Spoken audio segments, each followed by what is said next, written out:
sapi potong dan kemudian lainnya untuk mendorong hilirisasi lapangan kerja dan kawasan pasar. Penguatan pasar diwujudkan melalui entertainment. Hingga 2006 telah terbentuk 22 gerai di seluruh kawasan kota dan sekarang ini lebih melibatkan sedikitnya 820 pelaku UMKM dan lebih dari 25.000 produk lokal. Pada bulan 2026, omsetnya mencapai 1,2 miliar dan kontribusi 67 juta terhadap pendapatan negara. Hal ini yang saya banggakan. Inilah maka dari kita pertama negara dan laut ke pasar efisien modern dan aman.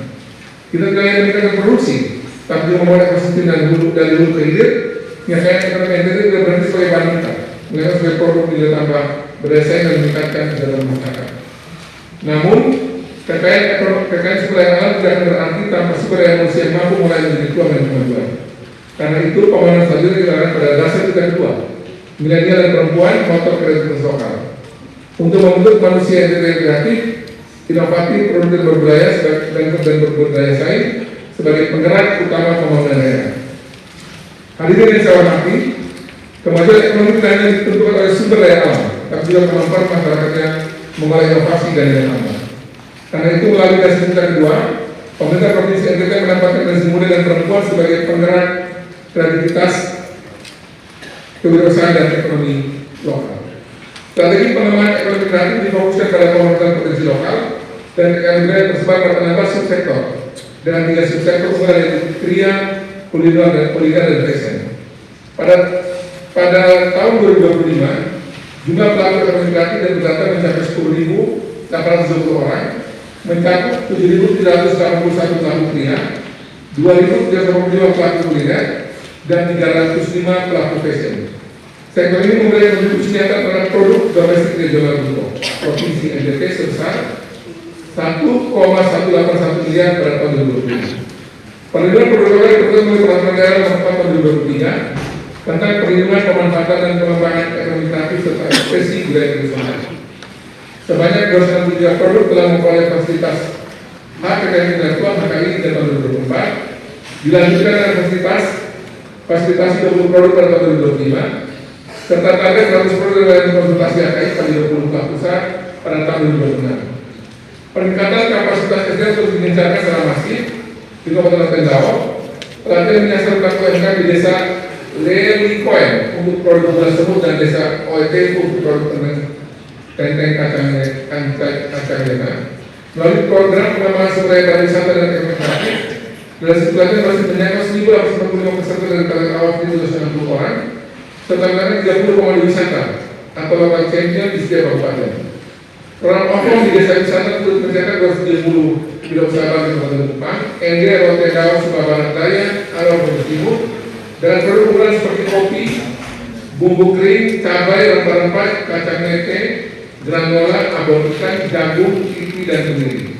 Proses aktivitas melalui anti-pes anak kreatif, di mana gelaran anti-pes Kota Kupang pada 16 Mei 2025 yang melibatkan 830 pelaku UMKM mencatatkan dampak ekonomi langsung sebesar 597 juta terdiri dari transaksi penyelenggara dan mitra swasta yang 13 juta, serta penjualan UMKM 254 juta sebelum dilanjutkan ke sebuah timur dan lain. Program ini disempurnakan persiapan festival NTT Pertanian pada tahun 2026. Pemberdayaan generasi muda dan berbagai inovator, pengembangan generasi muda sebagai inovator dan pemimpin masa depan dilaksanakan dalam integrasi oleh Dinas Pemuda dan Olahraga pada dan 20 dalam pekan kreativitas pemuda. Pembimbingan tersebut dilanjutkan pada tahun 2025 dengan minimal 1 peserta PKN, 2 peserta PKP dan 2 peserta kelompok wirausaha. Dari sisi penguatan permodalan dan keterampilan tahun 2024, program UPP telah juga memasuki kenaikan alokasi dari 823 juta 933 bagi transformasi bagi ND Kementerian atau Kota Kupang. Pada tahun 2005 menjadi 1,6 M dan 2 kali lipat bagi 250 pertimbangan manfaat pada 2006 di Flores Timur, Malaka, Mangalebaran, Rekeo, TPS, Kota Kupang dan pelaksananya peduli nanti di TPS. Pemberdayaan perempuan dan pengaruh setara gender dan setara inklusi melalui Dinas Pemberdayaan Perempuan, Perlindungan Anak, Perlindungan Penduduk dan Keluarga Bencana melalui inovasi Jumlah Kelok, gerakan bersama pendidikan keadilan perempuan yang diluncurkan pada tahun 2025, diperluas pada tahun 2026 sebagai modal kolaborasi sektor yang melibatkan pemerintah, masyarakat, tokoh adat, tokoh agama, media, dunia usaha dan perguruan tinggi melalui sosialisasi advokasi hingga KIE. Bimbingan teknis pengembangan ekonomi perempuan dan milenial di Kota Kupang dan Kabupaten Kupang pada tahun 2025 dilanjutkan pada tahun 2006 melalui intervensi. Harapan lama sekolah naik dari 13,23 menjadi 13,34 tahun. Dari sisi itu, beberapa sekolah berakreditasi A, 432 berakreditasi B, dan 364 berakreditasi C. Perluasan akses dilakukan melalui pembangunan SMA 13 Kota Kupang pada tahun 2004, SMA Negeri 1 Lamboya Barat pada tahun 2025, serta asrama sekolah vokasi berasrama SMKN Sokoria yang pada tahun 2006 memasuki tahap kontrak dan perencanaan.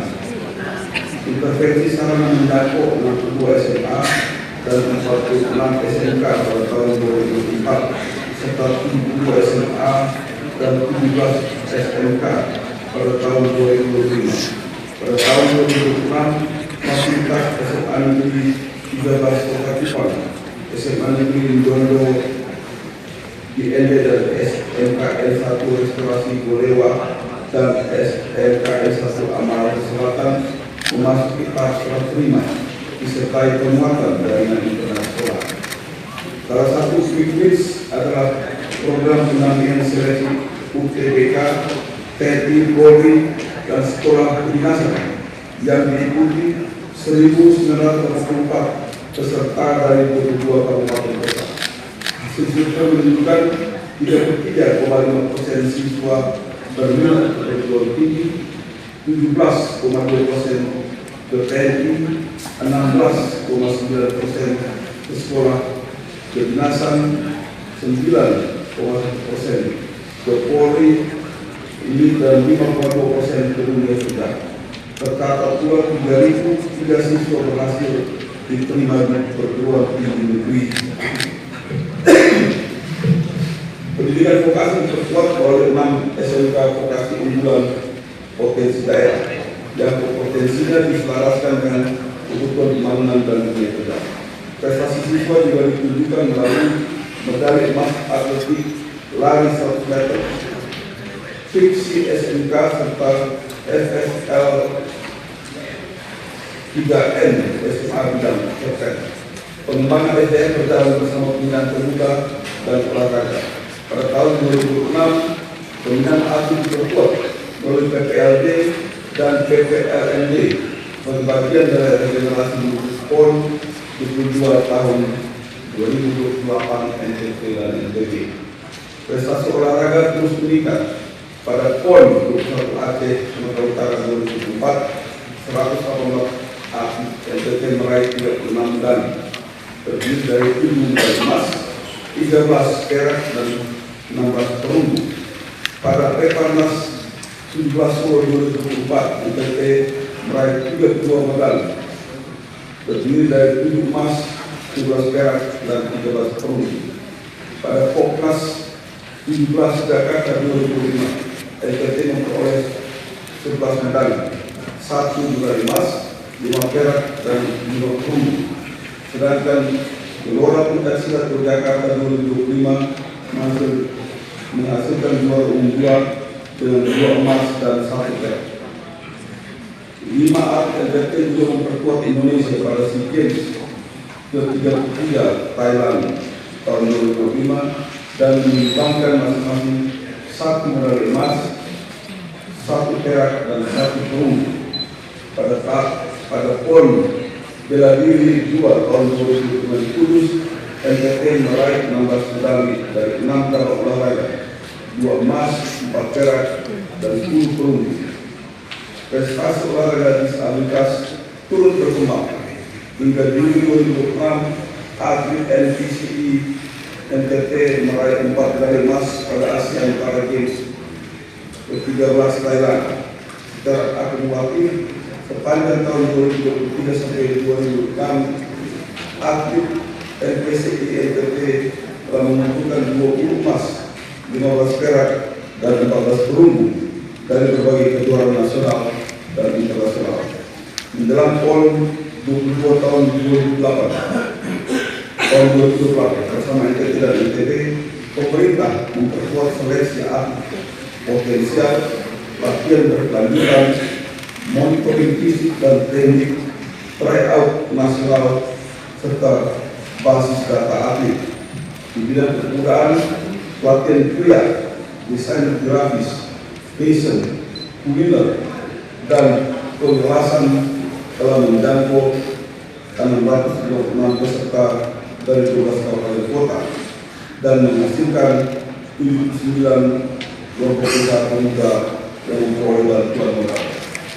Inilah semangat dasar kita ke-6, menghubungkan pendidikan berkualitas, vokasi yang relevan, keterampilan, kepemudaan, dan olahraga untuk melahirkan generasi NTT yang kompeten, berkarakter, produktif, sehat, dan berdaya saing, serta mampu mengambil peran lebih besar dalam pembangunan daerah.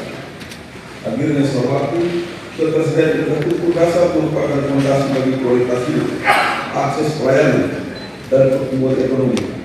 Melalui dasar tingkat penduduk, jalan, air, listrik, rumah layak huni, mewujudkan NTT yang sejahtera, pemerintah provinsi NTT mempercepat penyediaan jalan, air, listrik, dan rumah layak huni dengan memperhatikan ketahanan bencana.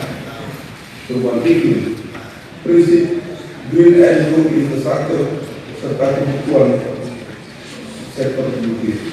Di bidang sumber daya air, pembangunan sistem bor mencapai 23 titik pada tahun 2024 dan 19 titik pada tahun 2025, serta dialokasikan 500 juta untuk 2 titik baru pada tahun 2026. Pemerintah juga mengelola 42 daerah irigasi seluas 60.328 hektar, mencakup 48.963 hektar lahan baku, 23.676 hektar lahan potensial, dan 17.058 hektar lahan fungsional. Pada tahun 2026, pengembangan SPAM didukung 3,2 miliar rupiah untuk 2 jaringan distribusi di Kota Kupang, serta 3,5 miliar untuk jaringan perpipaan di kawasan Kanggei, Kabupaten Sika, dan Kota Kupang. Konektivitas diperkuat melalui penanganan 2.687,31 km dalam provinsi pada 111 ruas. Pemantapan jalan meningkat dari 67,99% atau 1.827,07 km pada tahun 2024 menjadi 69,48% atau 1.867,21 km pada tahun 2005. Pada tahun 2006 ditargetkan rehabilitasi 9,4 km dengan anggaran 26,42 miliar dan pemeliharaan rutin 1.753,99 km dengan anggaran 19,56 miliar.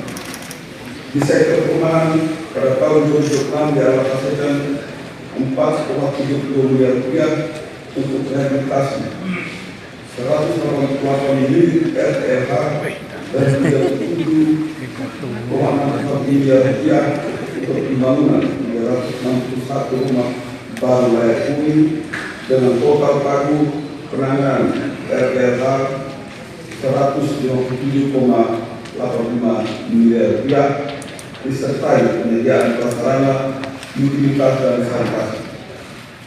Akses energi juga berluas. Rasio elektrifikasi meningkat dari 96,76% pada tahun 2024 menjadi 96,50% pada tahun 2025. Pemasangan listrik 450 PA bagi masyarakat kurang mampu dan wilayah terpencil meningkat dari 149 unit pada tahun 2024 menjadi 840 unit pada tahun 2025 dan 1.110 unit pada tahun 2006. Melalui sinergi pemerintah provinsi, Kementerian SDM, dan PT PLN Persero. Pengembangan energi terbarukan diperkuat melalui satuan tugas berdasarkan Keputusan Gubernur Nomor 142 dari HK dari 2025 mencakup 6 lokasi panas bumi AKD, Sopuria, Makoloko, Nage, Ulumbu, dan Waisana.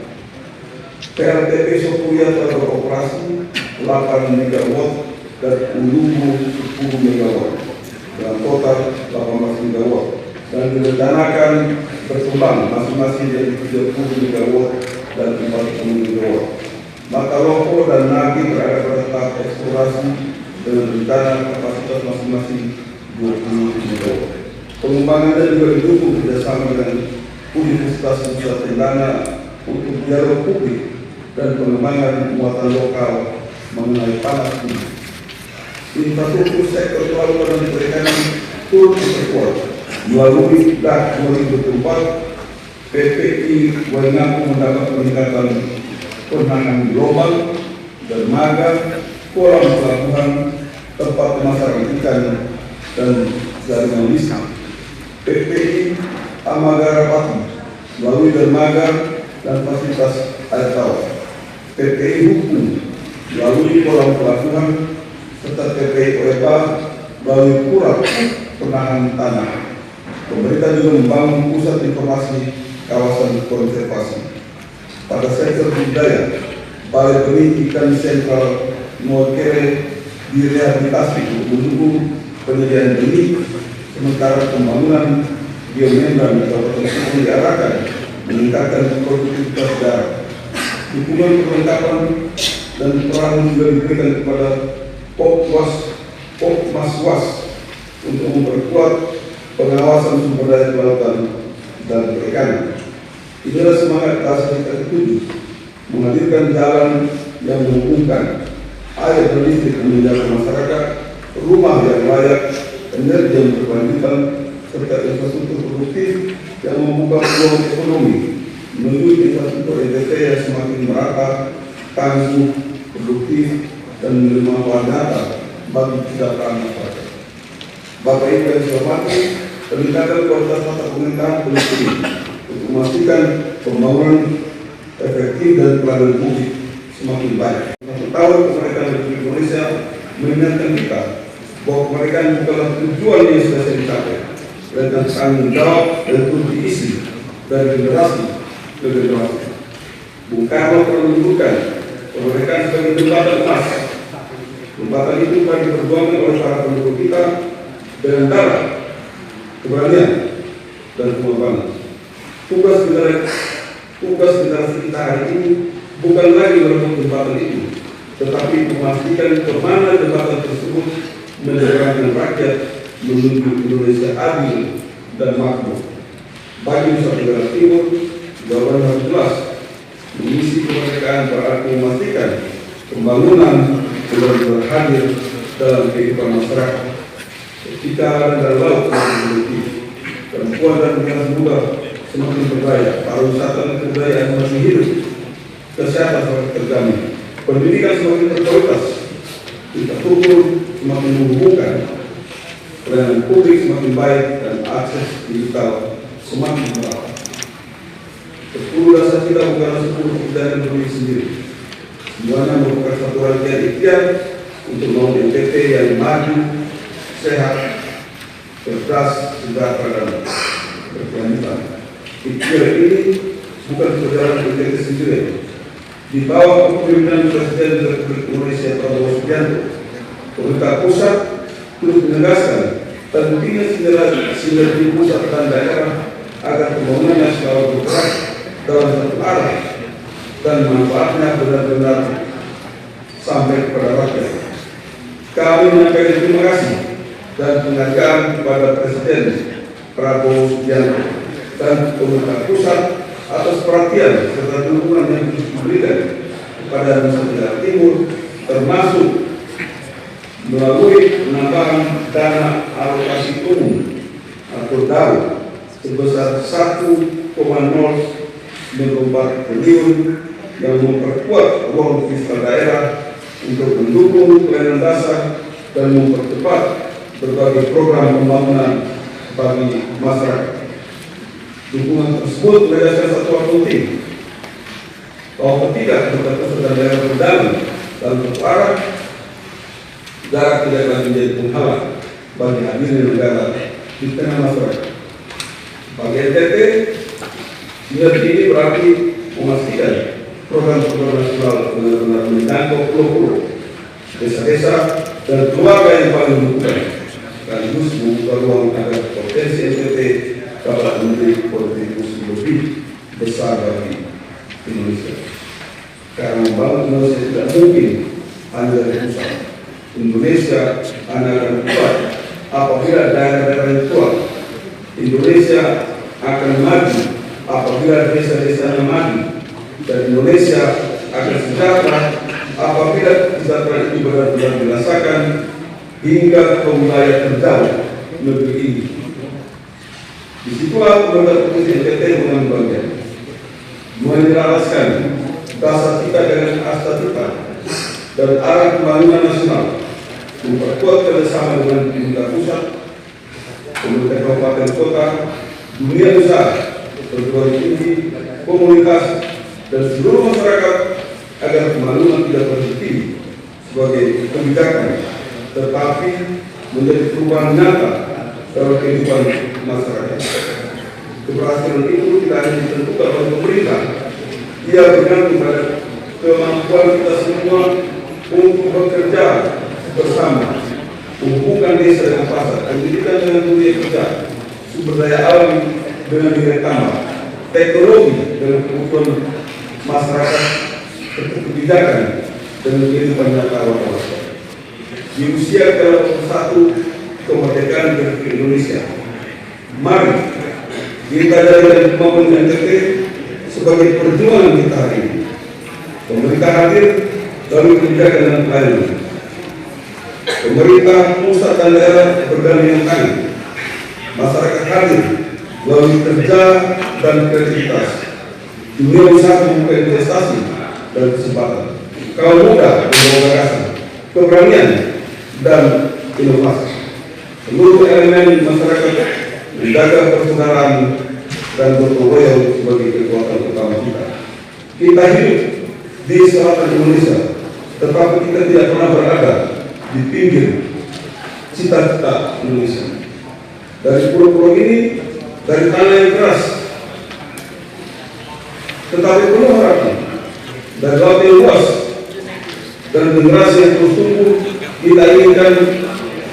kita ingin membuktikan bahwa kemajuan Indonesia juga dapat lahir dari sekolah ini. NTT tidak akan dibangun oleh satu lembaga, satu tingkat pemerintahan.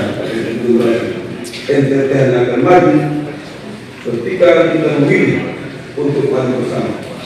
Karena itu, mari kita bertanya, bukan hanya tentang apa yang telah kita terima dari kemerdekaan, tetapi juga tentang apa yang akan kita tinggalkan setelah bagian kita dalam sejarah ini selesai. Sebab pada akhirnya kemerdekaan bukan hanya warisan yang kita terima, tapi juga warisan yang harus kita teruskan dalam keadaan yang lebih baik. Dari desa hingga kota, dari darat hingga laut, dari Flores sampai Timur, dari Sumba sampai Alo, dari Rote hingga seluruh pulau yang membentuk rumah besar kita.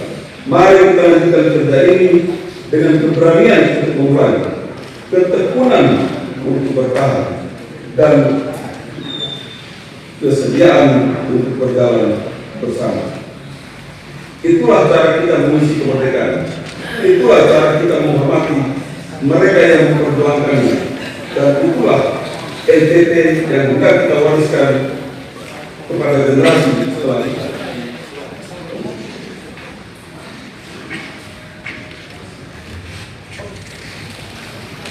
Dengan semangat persatuan nasional, dengan dukungan pemerintah pusat, dan dengan kekuatan seluruh masyarakat Nusa Tenggara Timur, mari kita buktikan bahwa dari selatan NKRI dalam situasi apapun, jangan menyerah. Cinta dan loyalitas NTT untuk NKRI adalah agama.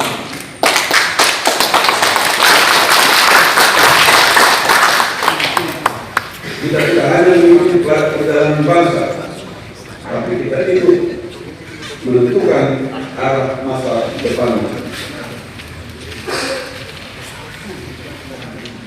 Demikian pidato pembangunan Gubernur Tenggara Timur dalam rangka hari ulang tahun PPNRI ke-81 tahun 2026. Indonesia yang berdaulat, Indonesia yang adil, Indonesia yang makmur, dan dari selatan negeri ini kita tegakkan satu tekad: NTT maju, NTT sehat, NTT sejahtera, NTT berkelanjutan, Indonesia terang. Ayo bangun NTT, Ayo bangun NTT, ayo bangun Indonesia. ayo bangun Indonesia. Ya, terima kasih. Tuhan memberkati.